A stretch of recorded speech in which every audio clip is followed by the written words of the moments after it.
My final two games, my second year in the NFL, my first season here as a Detroit Lion, we're currently on the winning streak, looking to win out going into the playoffs.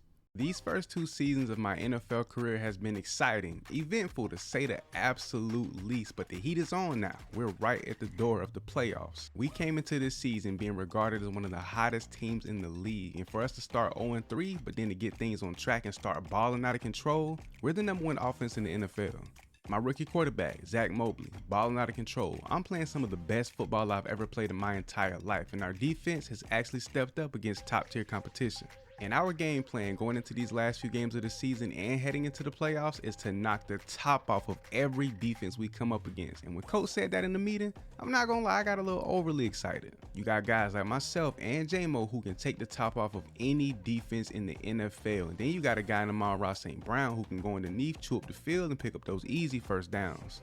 Even though I'm looked at to only be a vertical or deep threat, don't forget I am the #1 red zone receiver in the league, but not because of my size, because I'll find space where there is none and make the big play every time. I don't think nobody, not a soul on earth, thought I would take the leap into my second year that I did, and all around complete receiver releases, route running, catching, hands, high pointing the ball, you name it. I'm just doing it all at the highest level. But all there's left to do to finish this season is to secure that #1 seed in the NFC spot. We can get that bye week, more rest, more preparation, and we need that because we're a very young team. Well, I'll say we need the preparation more than anything. A majority of our offensive guys are under the age of 25, so we have no experience when it comes to games of that caliber. So we need to be on point executing at the highest level.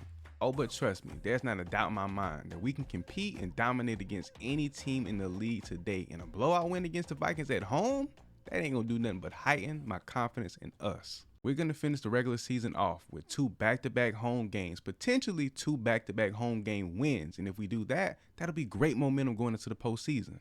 If I bet you $1 million to name a duo better than me and Zach with my elite route running and his pristine ability to place the ball, you couldn't name one. I promise you.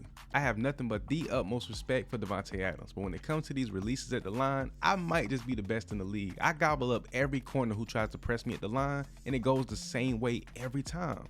80 yards, an 80-yard touchdown, all because this corner made the dumb mistake of pressing me at the line yet again. And we all know no safety, no matter what angle they have, is going to catch me when I get into a full sprint. This corner just won't learn. He's supposed to have help over the top, but the safety actually drops down. And going into halftime, we were down 7, but we would quickly turn this one into a tie game. This is hands down my favorite matchup of the season. I love the confidence of this corner. He's trying to get physical with me. And back in college, that would have worked. They used to get the best of me all the time, but I'm a grown man in the league today, so don't play with me. Is it a little bit of magic, Houdini? I don't know what's going on, but I go up to high point this ball to get the head top of the century, and somehow the ball lands in Jameson Williams' hands. What the I'm having the time of my life. Then I owe it all to you. Number 3 of the Commanders. As I go up in the head top, that boy was out of position. Let me get that.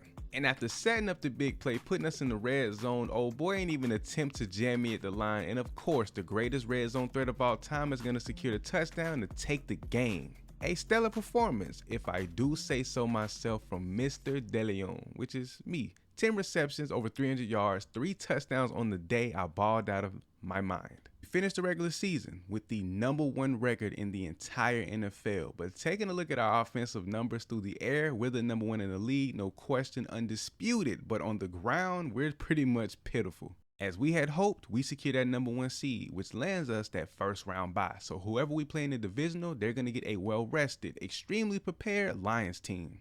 The 5th seed New Orleans Saints would secure the win over 4th seed Tampa Bay Bucks. And if I remember back to earlier this season, that New Orleans secondary ain't no joke. So we got to come to ball, and I got to play at my best. To kick off the divisional round, the Saints are going to flat out disrespect me by not lining me up with their #1 corner. And of course, I'm going to punish them for that. My advice to them, don't make the same mistake twice or 3 times. The first 2 quarters have been really uneventful, but we are marching our way down the field with 40 seconds left on the clock, trying to go into the second half with the most momentum possible. If Lattimore is going to hide on the other side of the field from what's supposed to be an elite, popcorn-worthy matchup, I'm going to come to his side, embarrass him and his teammates, and take a 14-point lead. But when it's all said and done, our defense might be the MVP of the show. Now, New Orleans doesn't have the most high-powered offense in the league, but they got some dogs over there. You can't sleep on that fact. Lattimore, you keep hiding and I'ma keep coming to your side. I run my route directly towards him, make a toe tapping catch before falling out of bounds for another touchdown. I guess the Saints got a better head on their shoulders than the Commanders. After they failed to press me at the line and I punished them for it, they ain't pressing me no more. But when you give somebody like me space with my speed, I'ma embarrass you either way. No jam at the line in short distance is crazy. There's not a corner, not a safety in sight they can keep up with me. I pick up another touchdown, my 4th of the day, and we send the Saints back to New Orleans. Being honest, this was somewhat of a get-back game for me personally towards the Saints secondary. They gave me a hard time when we played them earlier this season, so today I had a statement to make, and it was made clear, I'm him. Even though the Browns secured the first round bye, to my surprise, they take a loss to the Raiders in their divisional game. But we got the Cowboys this week in the NFC Championship game. Now, Zach has been tearing up the league, so hopefully today he can continue to do what he's been doing the last 6 or 7 weeks. But today, we face a pretty decent defensive line and a solid secondary. Oh, but no matter who we playing, Zach gonna be Zach and I'ma be me, throwing his balls up for just anyone to grab. But you know I'ma come down with it every time, even through traffic. Hey, but you know me, I'ma exploit every hole in the defense that I can find. I get skinny, hit that cut, get to the back of the end zone, toe tapper to draw first blood, let's go. Tie game late in the first quarter, and can you believe this linebacker tried to put hands on me? No sir, fat boy. And then the safety, too slow, even though he had all the depth in the world. Give me that, I almost took that to the crib. We're one of the most explosive offenses within the entire NFL, but so is Dallas. I think they rank #1 within the entire league in terms of total offense, so we got to continuously score to apply the pressure. Let me show off some of this grown man strength. I make this catch deep down the middle of the field. This safety really could have took my head off. I put on the brakes, make him miss, and I'm tossing linebackers. I did not want to go down.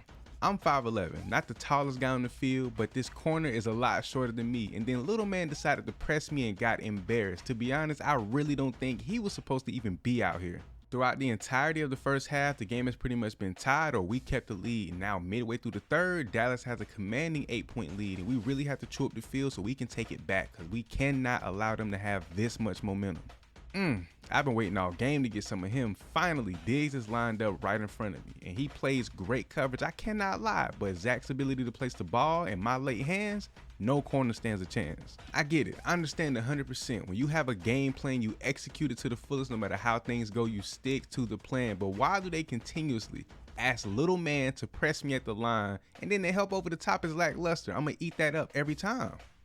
We could take the field goal, but we would be down 1 point, so that isn't an option. The 2-point conversion is the only way, and here through traffic, I dropped the easiest pass of my life. Am I showing some nerves? Am I getting shook by this defense? What's going on? I see one high safety, and when I see that, I see food. And when I'm attacking what I thought was a hole in their zone, I look to my right, and I see a navy blue jersey going stride for stride with me, and Diggs pulls off one of the nastiest over-the-shoulder picks I've ever seen. Dallas went down and got a field goal, which still leaves us opportunity to go down and score and win this game. And I'm sick right now because Zach led me to the sideline. I could have probably caught and ran with this one, but I had to make sure I got both feet in. No timeouts left, clock is still running. Zach has a clean pocket. Once again, I attack what I believe is a hole in their coverage. Diggs ain't been perfect this entire game, but he comes up big when they need it the most, and he picks up his 2nd interception of the game. And just like that, we fall just 1 game short of the Super Bowl. But the thing that actually hurts the most, I know it's my fault. I let my family, these fans, and most importantly, my teammates down in the biggest game of our season. Since the loss, I've been at home watching the play over and over, time and time again, watching me be selfish and put my hand up because I felt like I was the only guy that could make that play. Not noticing, J-Mo was up the sideline wide open. By hindsight, it's 2020, I guess, but knowing that my hand and my ego in that moment killed the opportunity for us to go on to achieve something great is weighing on my heart heavy. But on the bright side, well, what should be considered the bright side, QB1 for the NFC team in the Pro Bowl is my rookie quarterback, Zach Mobley. And you know your boy Big DeLeon is wide receiver #1. 2 high-powered offenses loaded with weapons. The Cowboys and the Raiders will go head-to-head in the Super Bowl. It's so bitter knowing that we should have been there. And there's no doubt in my mind, we would have smashed the Raiders. Trying to keep the streak alive for the years to come. My 2nd year in the NFL, my 2nd consecutive Pro Bowl. Man, it feels great. I'm not going to lie. No feeling can compare walking out of that tunnel, maybe other than the Super Bowl. Now, this game is supposed to be for the fans. We got our families around. It's supposed to be a good time, all fun and games, celebrate the greatness we've achieved throughout the season. But all this talent on the field, I'm trying to ball out. Now this supposed to be best of the best in the league right now, but no matter what, no matter who, you step up on that line and try to press me, I'm embarrassing you off the rip. Touchdown, we tie the game midway through the second quarter. And I'm still trying to find an enemy to forgive myself. I mean, Zach did throw the ball, but every time I throw my hand up, he put his trust in me. He knows that I'm gonna come down with that ball by any means, but it just didn't turn out that way. But by the way it's looking, if we don't tighten up soon, it's looking like we're gonna lose the championship game and the Pro Bowl. I can't go out on my season with 2 L's, nah.